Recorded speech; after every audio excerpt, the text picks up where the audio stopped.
And ladies and gentlemen of the jury, the prosecution is not going to get that man today. No, because I'm going to get him.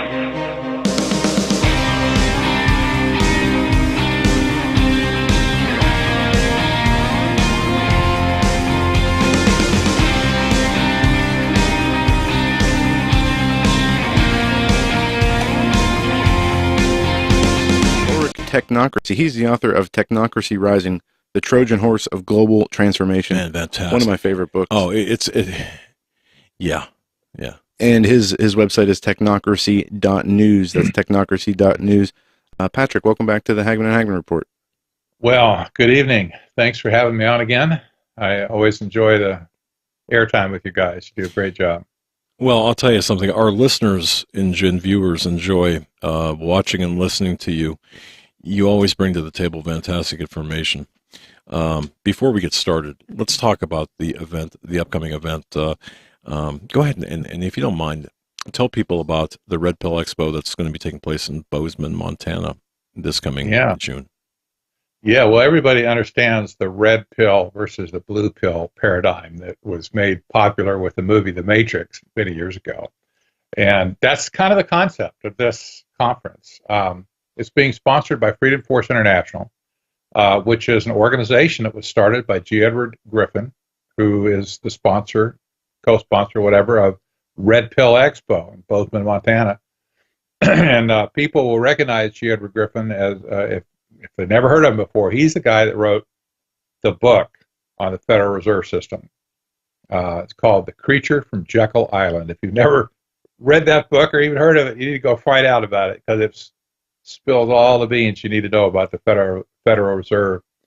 But G. Edward Griffin is still just sharp as a tack, and he decided to put this together to help people break through the fake news barrier. So he's called together just a bunch of people. I don't know how many speakers are on the roster right now. It's only a 2-day conference, but it's going to be jam-packed with people that you need to hear from, I guess. We've got people like, G. Edward Griffin himself is going to speak. And by the way, he's going to be coming, not to interrupt you, he's coming on our show. G. Edward Griffin's going to be on in a couple of weeks as well, I think in advance of the expo, to give some additional coverage of the Red Pill Expo in Bozeman. Go ahead, sir. Yep, you'll love talking to him. He's a great guy. We've got Sheriff Richard Mack coming. We've got people like James Corbett is going to be Skyping in from Japan. We've got we got Caravan to Midnight host John B. Wells is going to be our MC. Fantastic conference. I know. He's got one of the best voices in radio ever, and he's a real freedom lover too. Absolutely. So, I mean, it's just a great lineup of speakers. People can go to redpillexpo.org and see all the speakers that are on the list, and there's a little short bio on each one, and you get an idea what's going on. It's a fantastic conference. The price is completely manageable. If you can't do something like this real cheap, it's not like $25 at your local tea party meeting, but it's going to be a conference. It'll be the networking event of the year. We've got so many mucky mucks coming that aren't speaking even. It's going to be a networking. I'd like to just be in the audience to listen to the vast array of speakers that you've got, the talent there. Yeah, exactly. So there hasn't, in my knowledge, I've been to a lot of conferences over the years. I can't think of anything since, at least in the last 10 years, I can't think of any conference that's had this kind of schedule and lineup of speakers. I just haven't. So it's going to be interesting to see. This is kind of the first one that they've done like this. It's unique. If it really goes well, we'll do it again next year. If it doesn't, we won't. But, that's the way things go. But so far, we've got a lot of people that have said, yep, I'm going to, it's Bozeman or bust, baby. And they're coming to Bozeman. And it's not the cheapest place to get to either necessarily, nor are the hotels the cheapest in the world, because after all, it is Bozeman, and this is going to be in June, the best time of the year to be there.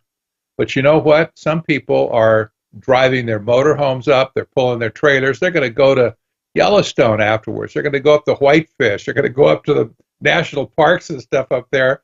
And they're going to have a blast and play after they get their head cleaned out by the Red Pill Expo. It's going to be a great time. Well, Sounds like it. Yeah, thanks for that. And the last time Joe and I were in Bozeman, I think it was June 1st or something. It was the first part of June. 2014, right. So that's 3 years ago. And so roughly almost 3 years. Yeah. 2013 or 2014? Maybe 2013. Maybe 2014, 2015. We were in Florida. 2013. Okay, so 4 years ago. But as we were landing, I looked out the airplane window, and I'm pretty sure I saw somebody on a burro, to get to Bozeman. So, hey, I know it's not the easiest place to get to. So, all right, Mr. Wood, what's on the agenda here? Let's get into some meat and potatoes here of the current issues. Where do you want to start? Wow. Yeah. I think I want to start by maybe just reminding people, if they didn't already know this, that what got me started in this whole thing that we're into today, that we're talking about today, was the partnership that I had with the late Antony C. Sutton in 1978 through about 1982. And during that period of time, we studied and wrote about the Trilateral Commission. We were really the only ones at the time that were doing this, at least from a scholarly point of view. Sutton was just before that with the Hoover Institution at Stanford University. He's a research fellow. Prior to that, he's a professor of economics at UCLA. The guy was no slouch. He was a master researcher. And he got booted from Stanford, from the Hoover Institution, by the president of Stanford, David Packard, of Hewlett-Packard fame, who was also a member of the Trilateral Commission, curiously enough. And Sutton got too close, apparently, to doing some major research on this organization and what they were up to. And they didn't want him to do that, especially not under the auspices of the Hoover Institution, which published all of his books. So they managed to dropkick Sutton out of Stanford, ruined his career, completely destroyed his career. If you're a scholar and that's your business and you don't have a publisher, what are you going to do? You got nowhere to go and nothing to do. So anyway, Sutton and I collaborated for about 4 years, and we wrote a newsletter called Trilateral Observer, and we ended up publishing 2 books, Trilaterals over Washington. And those books lit a wildfire across America. We sold a bunch of them, but we also ended up speaking around the country just to some incredible audiences and groups of people. We did radio programs, we did TV programs, we spoke in person, we debated members of the Trilateral Commission nose to nose and face to face and on the air and every other which way but Sunday. And they finally got tired of us and wouldn't come out to play anymore. And we finally got ourselves blacklisted from B-Dalton booksellers altogether. That was kind of the kiss of death for our book. But they didn't like what we were doing and what the things we were saying, and we were exposing them for what they were. So that's what got me started, guys, on researching technocracy. It started with the Trilateral Commission back in the 70s. Yeah, that was in 1978 when that book came out, right? That's right. That's the first one. We had 2 volumes. Okay. And it's been out of print all these years. There's still some used copies available on Amazon, and every once in a while you can find one for maybe $30 or $40, but I've also seen them on there for $300 or $400. Yeah, exactly. A piece. And they're worth it. And it priced me out of the game. But I'll tell you, and I'm the author, right? I'm not going to buy my own book. Well, hey, let me tell you what I have cooking right this second. I just put the polishing touches today, as a matter of fact, earlier, on retypesetting volumes 1 and 2. I'm combining them into a single book, and it's going to print within a week, and I'm really excited about that. Wait a second. A week from now? A week from now. I'm expecting, well, things like this could take a little longer sometimes, but I've had experience with publishing, and I think probably it's going to be about a week before we get it up on Amazon. And so you're telling us you're going to republish volumes 1 and 2 from your original book in '78, Trilaterals over Washington, and it's coming out within a week, 10 days, a couple of weeks. That's what you're saying. Oh, that's man, exactly right. But let me tell you why I'm doing this in particular. So I'll appreciate any money I get, to help support the effort. But if I were to take Technocracy Rising as a third part of a trilogy, where Trilaterals over Washington were the first 2 books, that would be a very appropriate thing for me to say. I have thought that many times, even when I started out writing Technocracy Rising 3 years ago. I thought even at that time that this is the rest of the story. This is the third book in a series. I couldn't call it Trilaterals over Washington because these guys went global. In the meantime, from the 70s to now, they're not just about America anymore. They're about the whole world. And so Technocracy Rising wasn't just about the United States. It was about the whole enchilada. But those 3 books need to be read together. That's where I'm building up here. That tells the rest of the backstory on how I got to where I got to with Technocracy Rising. And these rats have been up to this, guys, for all these years, since 1973. It's almost 45 years. They've been doing the same thing from day one. They told us what they're going to do. They did it, and now they're telling us what they did. And virtually nobody in the media has tracked this. I can't think of anybody. The old names of renown that got a lot of traction editorially, people like Gary Allen, for instance, who sold None Dare Call It Conspiracy, sold millions of copies all over the world. Yep. He got, wow, talk about getting the word out. This is back when there was just, you printed books and, if you had a publisher, you got distribution, professional distribution, but, he distributed those books all over Tarnation. People just went nuts. We haven't had anything like that ever since. And a lot of people just don't understand where we came from, how we got to where we are today. And it really struck me that I was an eyewitness. That's different than just being somebody who read a book about it. Right. Right. I was there. We watched these people. We interacted with these people. We debated these people in person. I can't eventually, who knows how many more years I got on planet Earth, hopefully a lot. If I'm like G. Edward Griffin, I do what he does, I'll be there 15 years from now too. But I look at this and I say, I can't let that experience die without telling people.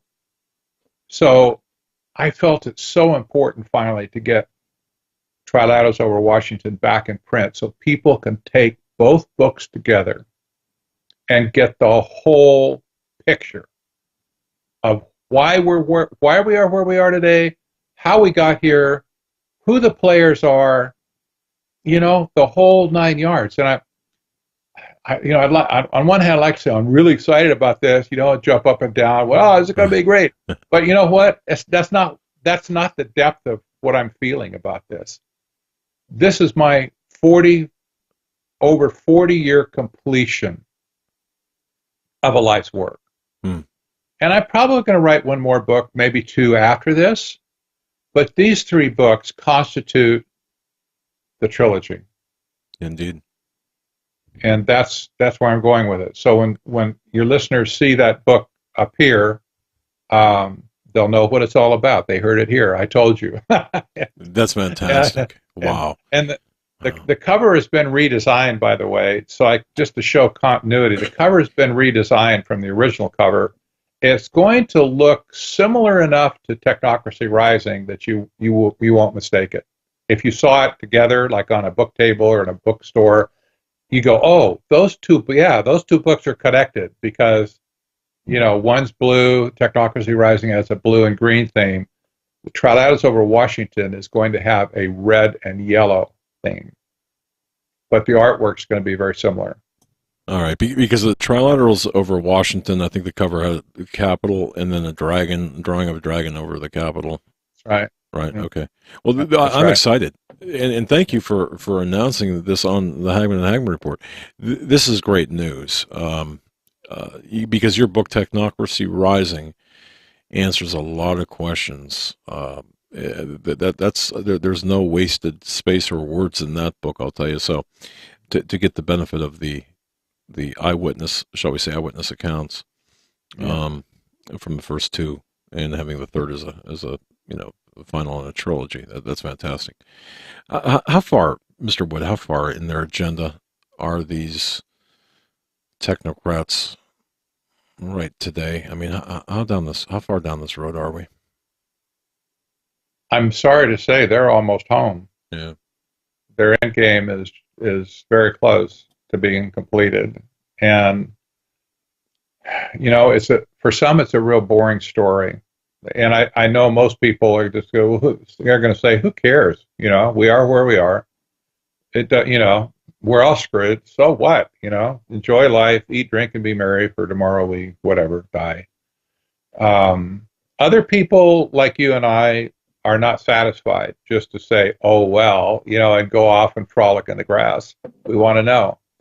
And who are we to say, anyway, that there might not be some kind of reprieve, even if it's from God Almighty himself, that would turn things back for a time if citizens got engaged to the point where they figured out the monkey wrench to throw into these people's silly machine. We might. I'm not just going to give up for sure and say, well, just leave it to fate, go fishing. I guess you could say you're responsible for what you do know. And if you plug your ears and cover your eyes, I don't want to hear it. Oh, well, okay, you're not going to know anything, but I hate to say it, if anybody has that attitude, they're going to still be held responsible.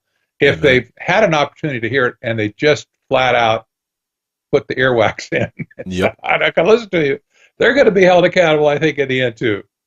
But for the rest of us who know stuff, we just feel compelled that we need to tell our story, and absolutely, And I was thinking about you, and I know we really didn't talk before the program. We didn't script any of this. I was thinking about you in advance of tonight's interview. I did bring your book out, and I was rereading it again, Technocracy Rising. Folks, if you haven't gone through the couple 100-page book, it's a great read. But let me ask you this. What you're seeing right now, in your view, what you're seeing right now, what we're all seeing right now with the impeachment, not legal or congressional impeachment of Donald Trump, but the impeachment of the process, the impeachment of the man in the office right now. How does that play in to technocracy, what you've been writing about, what you've been warning about? Can you kind of just touch on that a little bit? I sure can. I'm reaching for a book. Excuse me. I'm not leaning over to throw up or anything. Although some people might say we wouldn't blame you if you did. These guys. I always travel with an airbag in my back pocket, just for these events. No, I'm just kidding, people. I don't do that. Okay, I'm way past that. Believe me. Here's a book. If you haven't heard of this before, you will, because you're going to hear about it from me, if nothing else. The book is called Technocracy in America. And it's written by a global scholar by the name of Parag Khanna, Dr. Parag Khanna, Khanna. This book came out in January of this year. It's not a very long book. It's only about 120 pages long. His other books are much longer. Because he's a professor of, I think political science down in Singapore. He's an American citizen, I believe, but he was born in India. His parents were Indian, and that's East India. And he was raised in Dubai, of all places, and he went to Georgetown University. He got his PhD at London School of Economics. The guy's a brain. He's young. He's good looking. He's the global elite love this guy, and he's one of the global movers and shakers right now in the intellectual world. I liken him to a young Zbigniew Brzezinski. That's just my opinion, of course. Brzezinski was a brilliant guy. He's a young man. He still is, I suppose, but he was a co-founder of the Trilateral Commission, for those who don't know that. But this book, Technocracy in America, this is incredible, Doug, and I'll tell you why. Because he lays it out that the democracy in America is broken, he says. He just came out and said it. Democracy in America is broken. And what America needs is technocracy. Okay. Now I'm telling you, this guy is a global scholar. He's got a list of books and publications of a choke a horse. He speaks at all the big events around the world, where you expect the mucky mucks to appear. Right. And this guy speaks, they listen. He says what America needs is technocracy because democracy is broken. Now, let me tell you what he means by that. He says what we need to do first off is we need to get rid of the office of the presidency altogether, and we need to establish a co-presidency. That's right. Where we have a committee of 7, say, like Switzerland does. And we need to run everything by committee. And oh, by the way, we need to dismiss the Senate. The Senate's useless anyway. He says, I don't say that, but he said we need to get rid of the Senate, and we need to establish a board of governors, like from the states. So each state should have 2 governors that we elect, and one of the governors stays in our home state. The other governor goes to Washington and kind of does something there, like what the Senate might have done. But then he says, the Constitution, and in parentheses I'll say what's left of it, the Constitution should be given over to the Supreme Court for modification and maintenance. No. It shouldn't be. No, it shouldn't be the Senate that's in charge of the Constitution. It should be the Supreme Court who takes over modification of the Constitution. Now this guy spleen just ruptured. Sorry about that. Well, you asked where we're going. I can't tell you. This book is compared to his other books, it's a poorly written book. He rushed it to print. It's obvious. I do books. I know when a book was rushed, I can tell. Right. He missed editorial cycle. There's typos in it that you go, what? How could a guy like that? Words transposed. You go, what? But aside from that, I want to tell you, he's laying it out on the table and saying, this is where we're headed. It's technocracy. Now, I've been saying this for a number of years, but here's the big thing I want to point out. This is not a new agenda.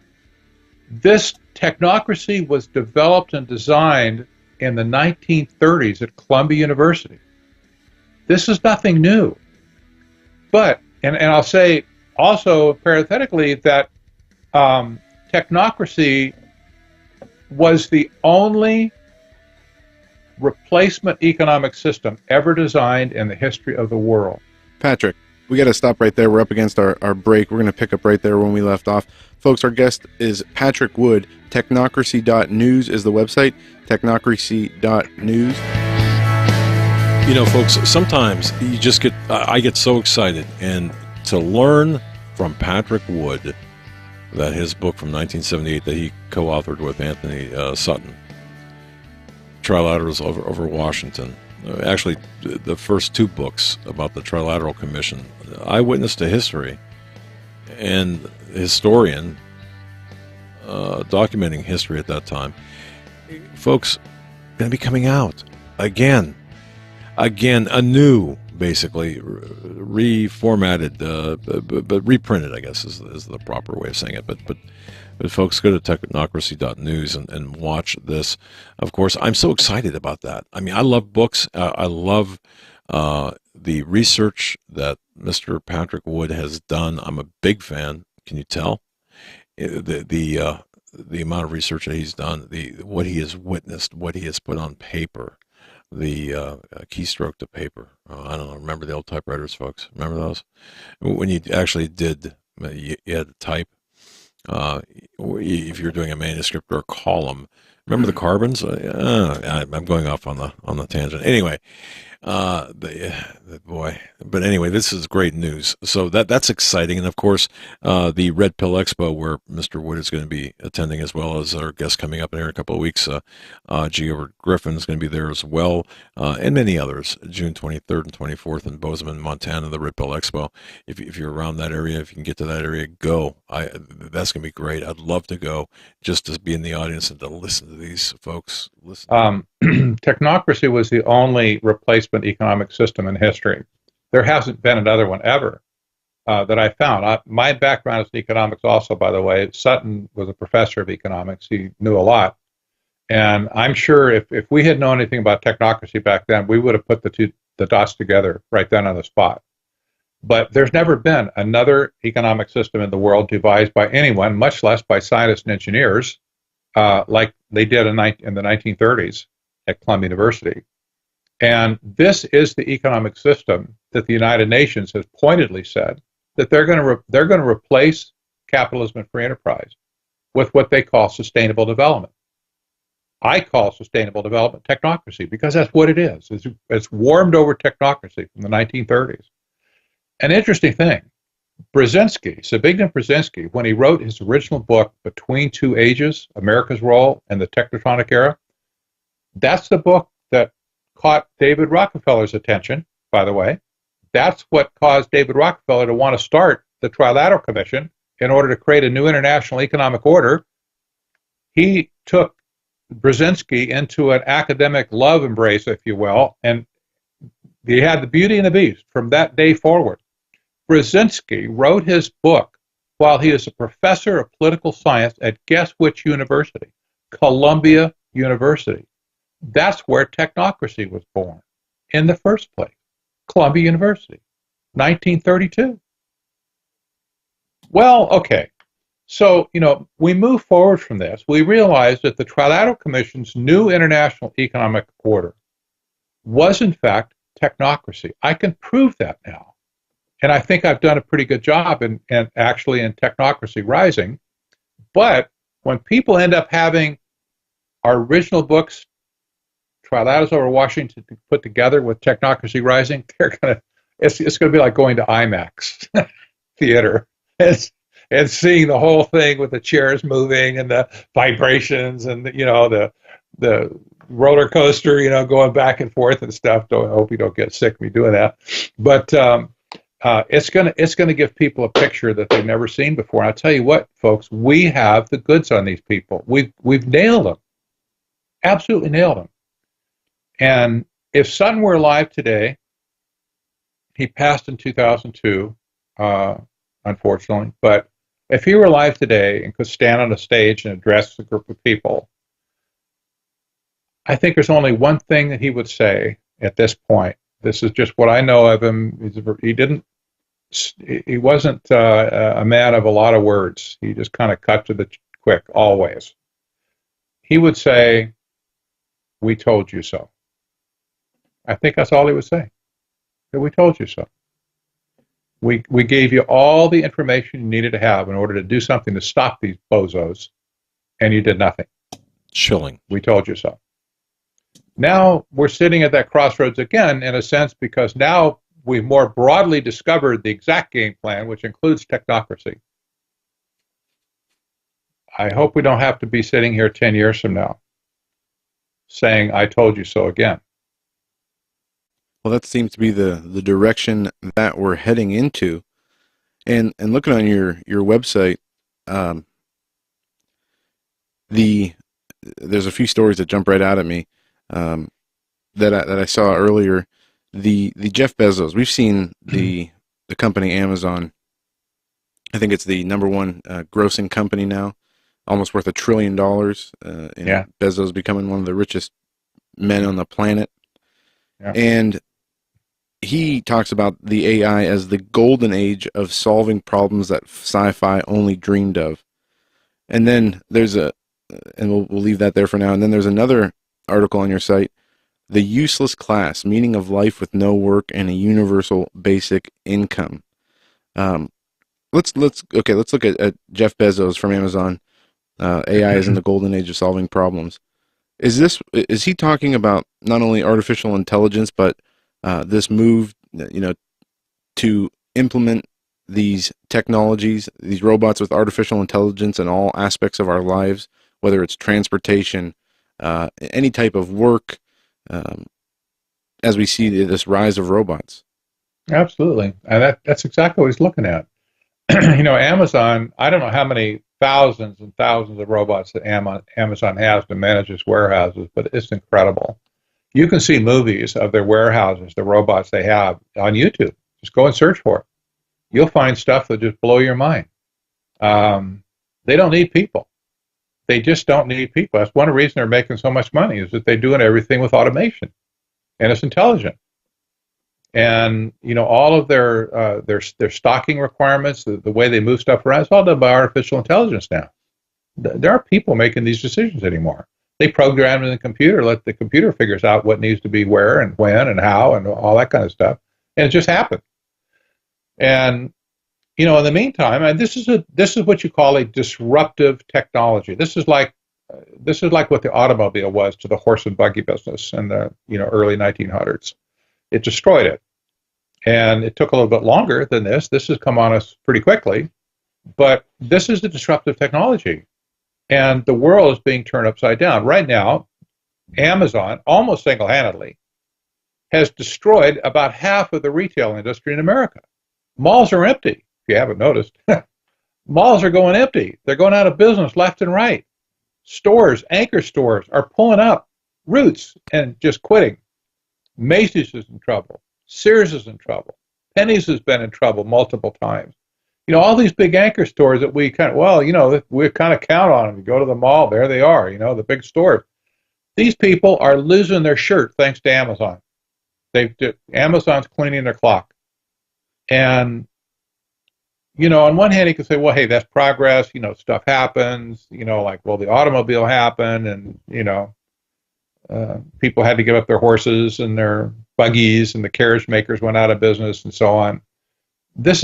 Which is true to some extent, but this is different, because this is disrupting the human race. It's not just disrupting an industry. It's not just disrupting a country. This is disrupting the human race. I don't know if I could communicate the vastness of this. But Bezos thinks this is great.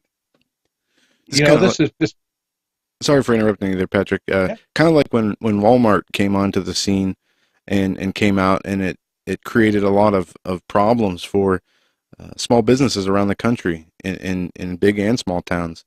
So what we're seeing is the same thing as we saw with the Walmart moving in. This is a new age of computers and the internet, and Amazon has put together a business model that really has made leaving your house to shop irrelevant to some extent, and some people prefer it that way. It has, and they wouldn't be making sales if people didn't like it.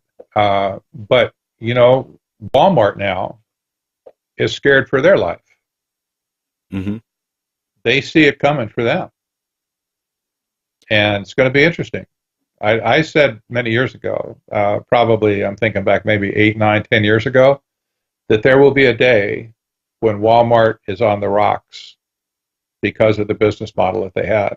And it's going to be interesting. You talk about too big to fail.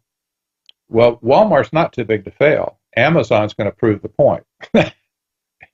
When they fail, one day when they fail. It's not going to be this year, but one day when they do. But I'll tell you what, there's going to be a day in the future, somewhere in the future. What if Amazon fails? What if retail has been put out of business all across, the world or country, whatever, and all of a sudden Amazon blows up for some reason or another? Can't do business anymore. Maybe their artificial intelligence turns on them. Starts destroying all their stock. Who knows? But if Amazon all of a sudden disappeared from the landscape, where would that leave the rest of the country that depended on Amazon to have everything delivered by drones simply by pushing a button? True. We would be so screwed. It wouldn't even be funny. It would be like living in an earthquake zone that's had, half a dozen major earthquakes in the last 20 years, 30 years. It'd be like living in an earthquake zone and refusing to have any bottles of distilled water tucked away in your closet, or some food, or whatever, stuff to preserve yourself, when the next big one hits, because it's going to hit sooner or later, and you just refuse. I'm not going to. No prepping for me. Mm-mm. Okay, well, don't come crying when the big one hits. But see, if Amazon really eventually were to hit the silk, boy, all the areas that are served by Amazon now that depend on it so big, they'd be so screwed.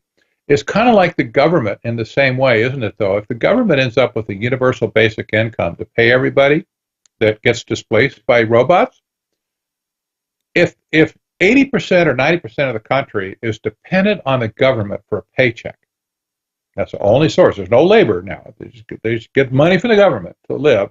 It's like subsistence level wage. You get some food, you get a dozen eggs, whatever, and you can survive. At least you'll live. What happens if government goes belly up and doesn't have any money to pass out? See, society's going to be in a world of hurt. This is the kind of risk that these people are putting us up against. And this is the attitude that the Trilateral Commission had, I have to tell you, back in the 1970s. We saw this time and time again.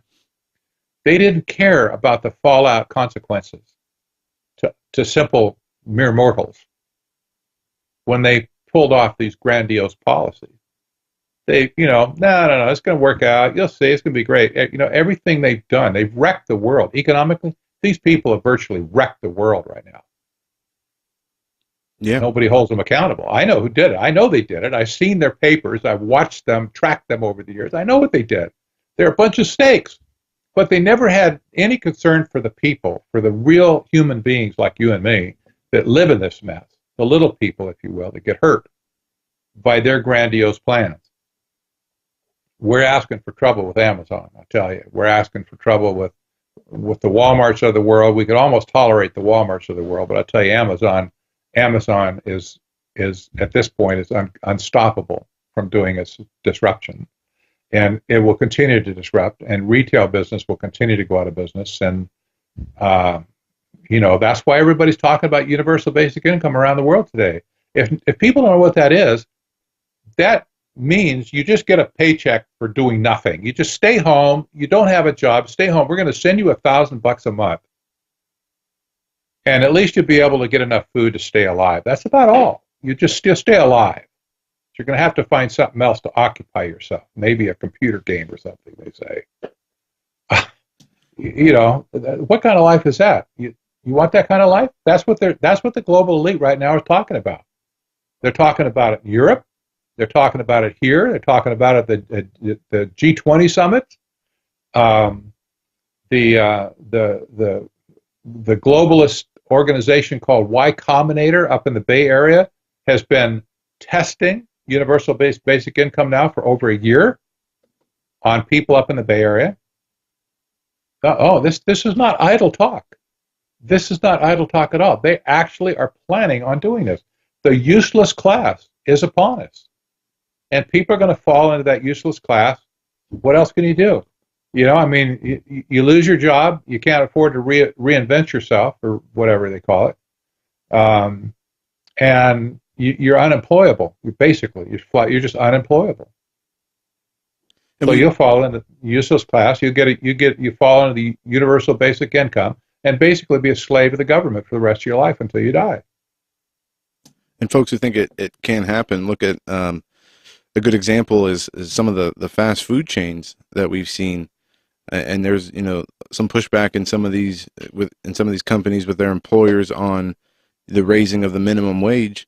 And instead of raising the minimum wage, they've replaced these employers with kiosks, with screens, and automated cashiers, where they've just phased the human resources and the humans right on out of that industry, and can do so in a number of industries.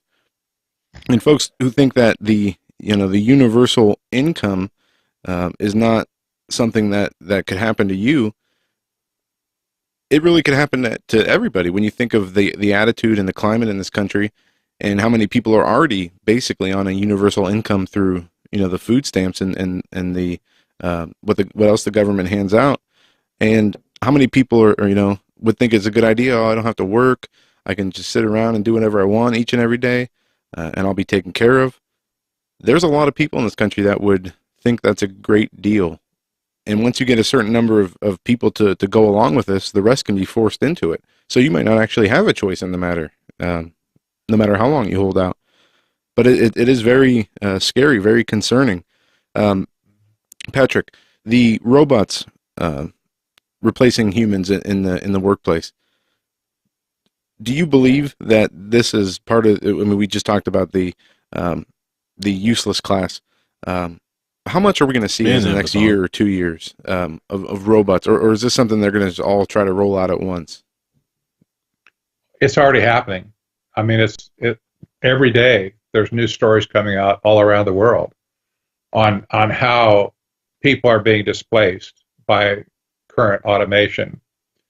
But the level of automation that we see today, as sophisticated as it is, that sophistication is doubling in sophistication about every 18 months to 24 months. That's what Ray Kurzweil refers to as the ultimate in the singularity, when everything starts to go vertical. How many doublings can you have? And eventually the curve goes vertical, and what happens then? I don't know. We're not there yet. But we do know that like computers have become more powerful over the years, the AI technology, the robot technology, that's doubling every 18 months as well. So what we see today, just think about this. What we see today that we go, wow, that is sophisticated, like a robot kiosk taking orders, or actually cooking the hamburgers now as well. I saw a salad making robot the other day that can make a better salad than anybody. You just punch in what you want, puts the salad together. It's wonderful. Well, if you think of sophisticated today, what do you think it's going to be like in 24 months from now? How about 48 months from now? How about 96 months from now? You see what I'm saying? Doubling, yep. It double, double, double, double. So the displacement of labor that we're seeing today, just scratching the surface. And it's going to come at us like a steamroller. Most people are not going to have a clue that it was even close for them. It's just going to happen one day. They're going to get a pink slip. And I'm talking industry after industry. Look what's going on with self-driving cars right now. It's expected by 2030, at this point, most leading experts will agree with this, hands down. By 2030, people will not own cars anymore, unless you're a collector, or you have some reason to have an antique or something. You won't own a car. There will be no new cars to buy. You will be plugged into the ride-sharing industry. Now, hold on a second here, okay? And I know you touched on this before. This is downright frightening, and people don't understand. These metrosexual idiots that live in the cities, like New York and San Francisco, they can barely wipe the snot off their nose, and think public transportation is the be-all, end-all. All right. Okay. So you're saying that essentially no more private ownership of vehicles. That's right. So this has already been in Agenda 21 for years anyway, right? It's not like It's not like this is a new thought. Agenda 21 document from 1992 said basically cars were evil and had to go.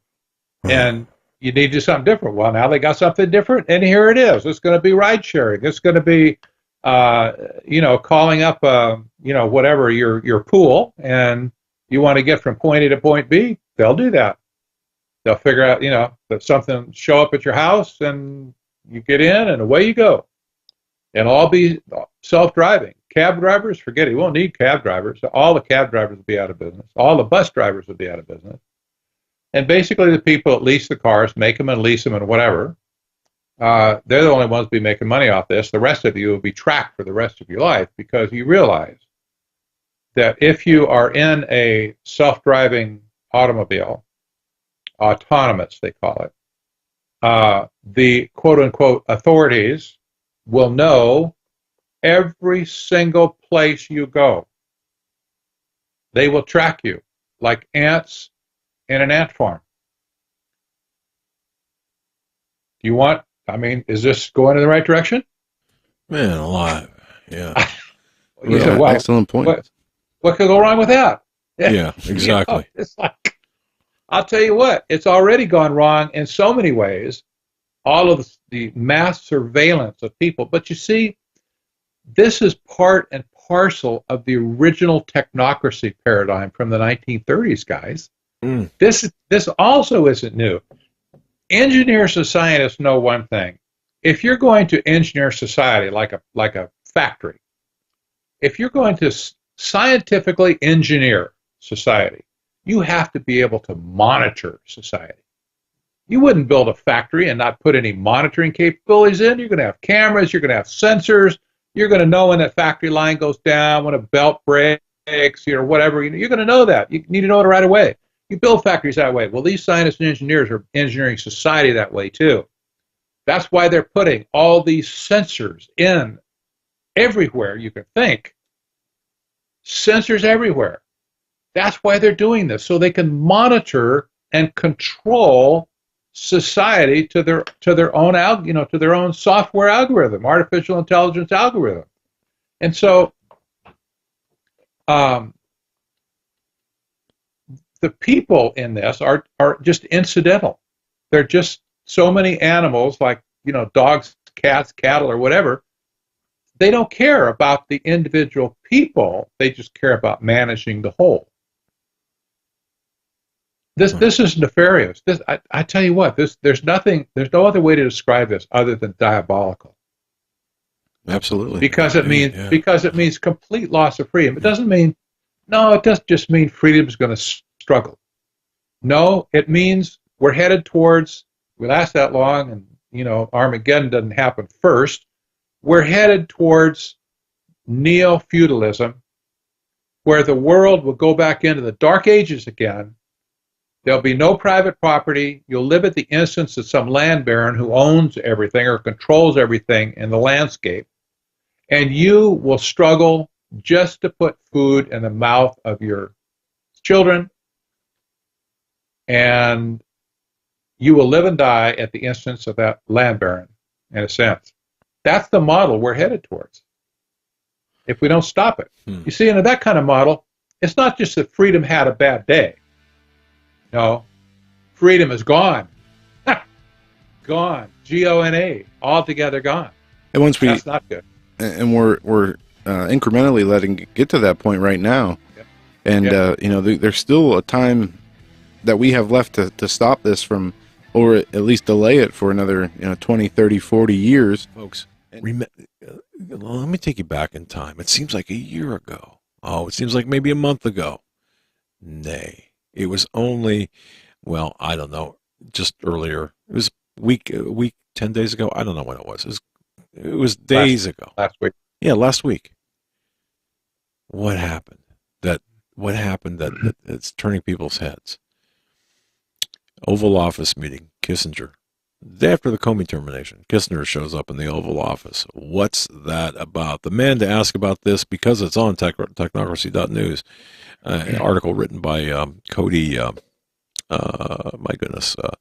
Cody Fenwick, dated May 10th.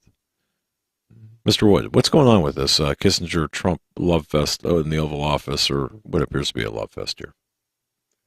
I wish we knew. I would love to have been a fly on the wall in that meeting. But one of the articles that documented this whole thing, the reporters were expecting to come in and see somebody else in the Oval Office. They were invited in. They all have a schedule. They get presented with the president's schedule every morning, first thing. And so they go here and there, and they get little sightings of the president and other people. And they, according to their schedule, they were walked in. They're going to see somebody else. But they walk in and they see Henry Kissinger. What a convenient photo op for the president. And they're all shocked. Henry, what are you doing here? Well, roughly, gravelly voice, well, we're talking about Syria. And we're talking about Russia. And all that kind of stuff. We're going to try to make things right. Kill a lot of people at ISIS over there. Brother, you got to do the accent. Oh, man. I don't know. But Trump said they were talking about Syria. But here's the thing. Kissinger was not on the visitors list. He wasn't on the president's schedule that day. You don't just walk in and say, you knock on the back door and say, hey, where's the Donald? I want to talk to him. Well, come on in, Henry. Since it's you. Hey, Hank. We'll set it up, Hey, come on, man. We know he's going to Oval Office. Right? Yeah, let's go over and pick him up. We'll get you in there in the yellow chair and get your walker and your cane and stuff away from the photo op thing. So anyway, there he is sitting in his chair, and he came from New York City. Now, for a man that's 96 years old, still in pretty good shape, it's not easy to get from New York City to the White House. I don't care who you are, how good a shape you are. You're 96 years old. It's going to be an effort to get there. So Henry makes a big effort to get to the White House, to be photographed with the president, and to get an unscheduled meeting with him in the Oval Office. Nobody but somebody like Henry Kissinger could pull this off. I'm telling you. And if you go back in time and look at who Henry Kissinger is, you'll see why I'm so excited. He was a founding member of the Trilateral Commission. He was one of the people that Tony Sutton and I wrote more about probably than any other Trilateral Commissioner except maybe David Rockefeller. This guy was a snake. He was all over the place. And you know what? There are countries in this world today that if Henry Kissinger would fly to those countries and get off an airplane, he would be arrested and thrown in jail immediately for war crimes. That's why he doesn't travel very much. Hasn't for years. He can't go to some countries because he is guilty of war crimes in those countries, and they know it. They nailed him for it. This is the guy that set up the disaster in Iran that dumped the Shah of Iran out of Persia, Iran, and made way for the Ayatollahs. It was Henry Kissinger that did that. Oh, Henry, thank you. We needed the Ayatollahs. Man, look at all what they've done over the years. Why, they killed our sailors. They exported terrorism all over the world. They've murdered countless numbers of people. They're now attacking our ships in international waters. Why, thank you, Henry, for bringing us modern Iran and getting rid of the Shah of Iran, the last friend that the United States ever had in the Mideast. It was Henry Kissinger that did that. What? That's only half that's not even half the story. That's typical of stuff that Henry Kissinger did when he was but a young man. He was in the middle of the Cambodian genocide. We won't want to go there. It's too ugly. 3 million people slaughtered. The killing fields, they call them. Yeah. Sad story.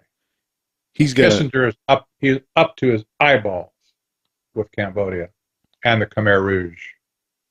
And as you said, he's part of the this elite New World Order establishment, a founding member of the Trilateral Commission, and him and Brzezinski for decades wrote about the rise of Asia and China as the world powers, and then they helped that come to fruition, with working in the Clinton administration through NAFTA and a number of other things that they've done, and we've all seen how China has been on the rise, but they were writing about this in the 60s and the 70s, and it seems to be no stopping it. These people are the masterminds of evil on our globe. Patrick, if we can kind of move forward, there's something I see here that I want to get into. Hang on just a second. Mr. Wood, is there anything, and Joe, if I'm not mistaken, wasn't earlier that day, the day that Kissinger was in the Oval Office, isn't that the meeting that Donald Trump had with the Russian ambassador and the other Russian, the two Sergeys? Isn't that right? what the whole issue is about right now with the passing of classified information? And if so, is there any connection, or is that just a kind of a coincidence? It makes you wonder if, I would like to see the actual meeting logs, not the ones that are scheduled, the actual meeting logs. It would be interesting, for instance, if Kissinger were in on that meeting, wouldn't it? Indeed. Okay. Yeah. It just, I don't believe in coincidences at that level. So just saying. I know. Okay. Henry showed up. He has a habit of showing up in places at the right, for him, the right place at the right time. Interesting. All right. Yeah. I had to throw that in there before you moved on. Go ahead, Joe. I wanted to get on something that John wrote down that we should get into, the emotional reading. And I guess another way to put it is targeting advertisement towards behavioral indicators. We read a few articles on this in the last few weeks. I believe it was how Facebook was marketing products to teenagers based on their emotional state, whether that was depressed, sad, but it always came from a vulnerable emotional position. How is that the same as emotional reading, or how is it different? Well, it is. The people that study social media, and it's all public and open by and large, they can know more about you than your spouse in certain instances, because they can track what you like, the likes that you issue, the kind of articles that you post. Your comments and stuff can be read with artificial intelligence software to figure out what kind of mood you're in. And when combined with other types of data that's available on you in the public marketplace, a company like a Facebook or a Google can end up knowing more about you than sometimes you even know about yourself.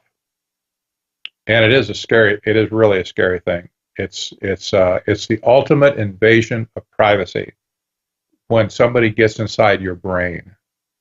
When somebody gets inside your mind, I think 1984, okay, the book, 1984, when somebody gets inside your brain, you are in trouble. It never ends well.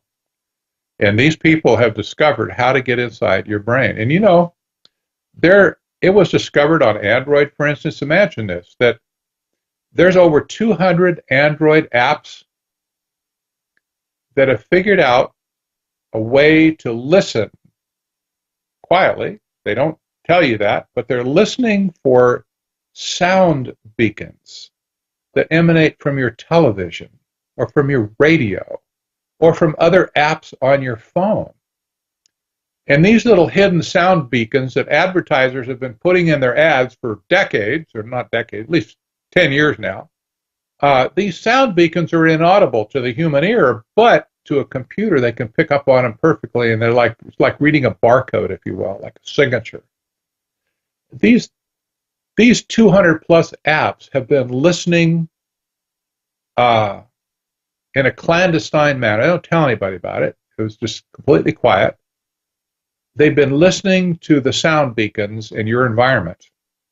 And guess what? They can tell what ads you're hearing, what programs you're listening to, because they know where all those ads ran. And they can pick up more about your psychographic profile than you'll ever remember a week from now. And it becomes a permanent part of your record. Anyway, This is, yeah. Any way to avoid this? Well, I mean, not using social media, that's a start, I guess. But with you, what you described with and what we know from the surveillance from your TV screens and your cable boxes, and as you described with the cell phones, I guess the only way to get around this is to not have any electronics in your house ever, or use electronics ever. Well, I would say, at least if you're listening to TV, turn your phone off completely. If you have a battery, take the battery out. But there are a few low-level things that a person can do to kind of protect themselves a bit. But when these 200 app builders do this kind of stuff secretly without telling anybody, and now some bright hacker figures out what happened and they blow the whistle on them, does that border on criminal behavior? Not the whistleblower. I'm talking about the apps that do that kind of stuff. The head of Uber, I can't remember his name right now, but he's busted for his app that runs on both Android and iOS and Apple. His app, even when deleted, continued to track users.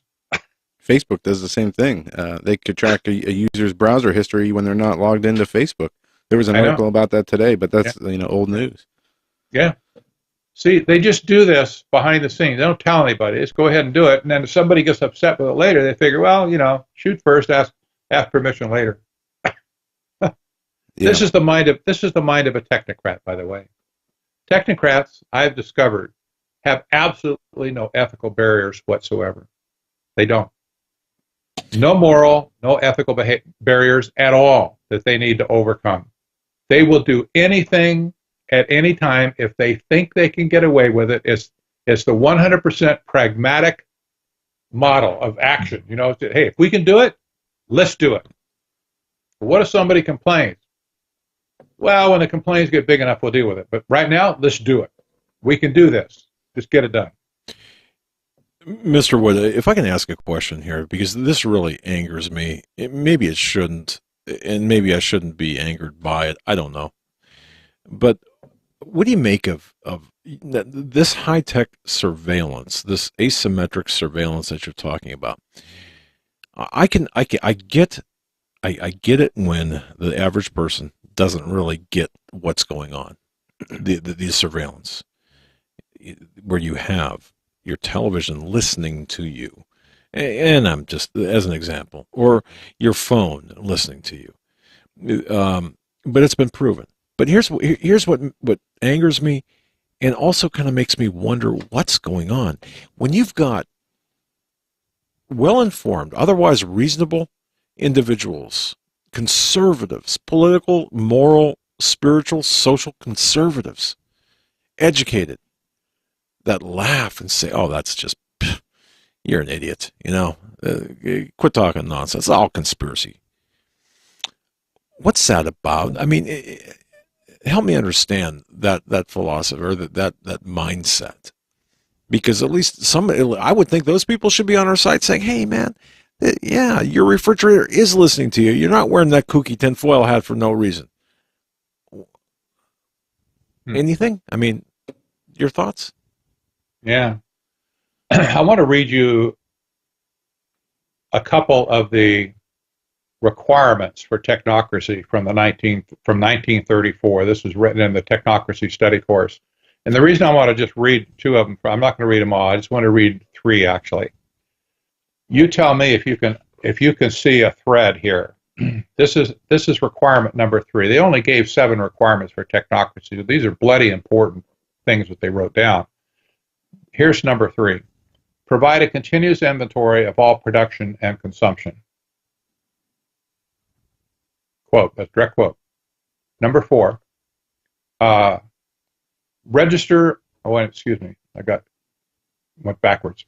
The 5th one, provide specific registration of the consumption of each individual, plus a record and description of the individual. Close quote. Those were the 2 key requirements out of 7 that they specified way back then when they didn't have computers and high-speed facial recognition cameras, et cetera, but they understood what they needed to have to make technocracy work. And surveillance is the number one issue in our society today. Let me read this again. Provide specific registration of the consumption of each individual. Consumption includes not only what you put in your mouth, you put in your garage, you put in your brain through the TV or your ear through your cell phone. Provide specific registration of the consumption of each individual plus a record and description of the individual. Close quote. Does that explain it? Yeah. All right. Case closed. Good point. That's it. That's it. That's all they're doing. They're just doing what they heard back then. Columbia University, by the way. Thank you, Columbia. So that's why you get paid the big bucks. Yeah. You know, knowledge like that. All right. I know we kind of touched on this a little bit. Well, what do you think? What's the next step, and how long before you believe this starts to affect every American, whether with the loss of jobs or, I mean, we know certain things like the total surveillance is affecting every American, but with the robots, with the AI becoming controllers of our society, do you believe that'll be rolled out in the next few years, maybe after a conflict or a crisis, or is there a different time plan on the table? Nope, it's just going to keep sliding forward right now like it is, and it's gaining momentum every month. It really is. We didn't hear talk about universal basic income 3 years ago, hardly at all. The first mention I saw in Europe was, I think, 2 years ago. Now, every week there's an article on universal basic income. Same thing with computers displacing, people in jobs. You didn't hear a lot about this 5 years ago.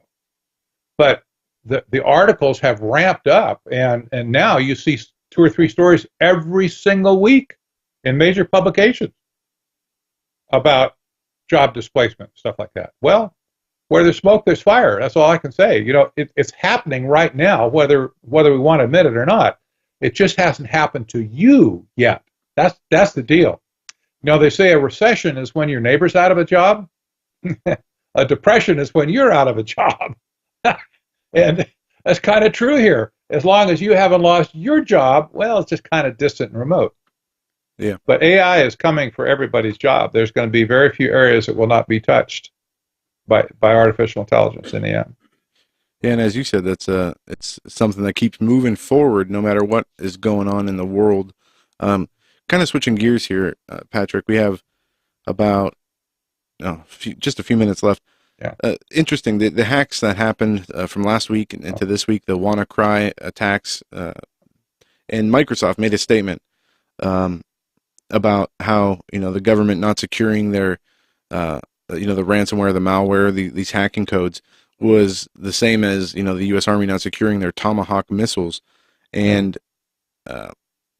they warn that more hacks are coming. What do you make of all this hacking, and where's this going to lead us? Is this going to lead us to more security? What's your take? Well, I think this needs to be laid at the feet of the NSA. I've been in the computer business for many, many years, and I know a lot of hackers. My son was one once, even himself. There's black hat people and there's white hat people. And the white hat industry, hacker industry, if you discover a hole or a vulnerability in somebody else's software, first you demonstrate it and document it, and then you make it public. You don't sit on it. This is a code of ethics they have. You don't sit on it and make private sport out of the flaw that you found.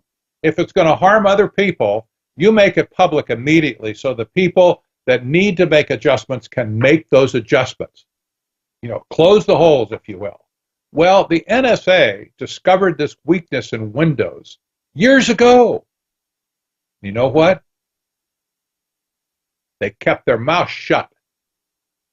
And they said, we'll use this to spy on citizens, and we won't tell anybody. They didn't tell Microsoft or anybody. Now you tell me who the criminal here is. This is black hat hacking. black hat means, like the old spy, the black hats or whatever, the little cartoon. The black hat means you're criminal.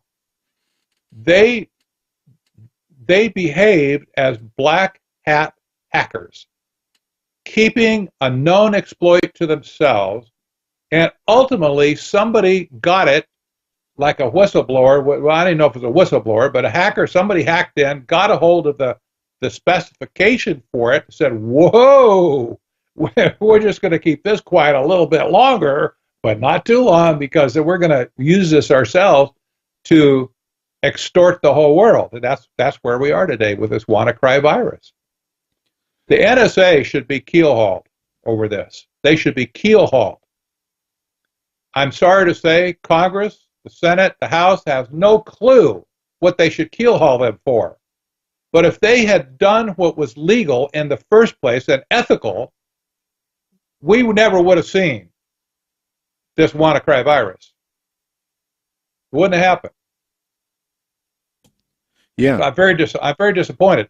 But it just, again, it goes back to show you that the technocrat mindset does not have a moral compass. They don't have an ethical compass at all.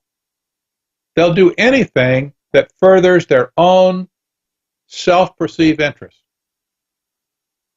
and let the chips fall where they will. This is perverted. It really is.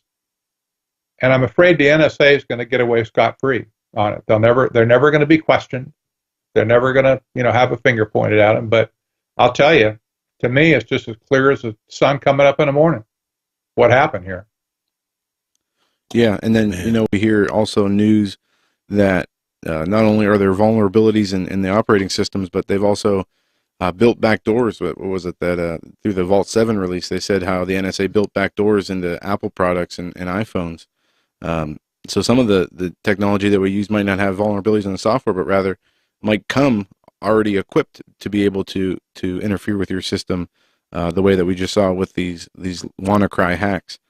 That's right. And one of the reasons for denying a backdoor has always been, what if hackers get access to it? And at that point, you can't close it. Well, that's not exactly what happened with the WannaCry thing, but we know the feds, we know the NSA, CIA, Homeland Security, all of them, they've been crying for a backdoor for years. And people basically have been saying, no, you ain't going to get it. Well, now it's kind of moot, and it just doesn't matter anymore because it happened. Folks, our guest, Patrick Wood, his website is technocracy.news, technocracy.news.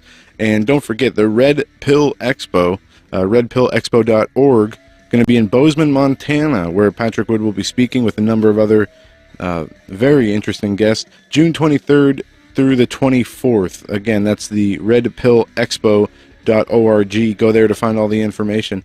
Patrick, thank you so much for joining us again this evening. It's been a fascinating interview, and we look forward to having you on in the future. Thank you, guys. Have a good night. Man, he is the man, isn't he? Absolutely. We'll be right back.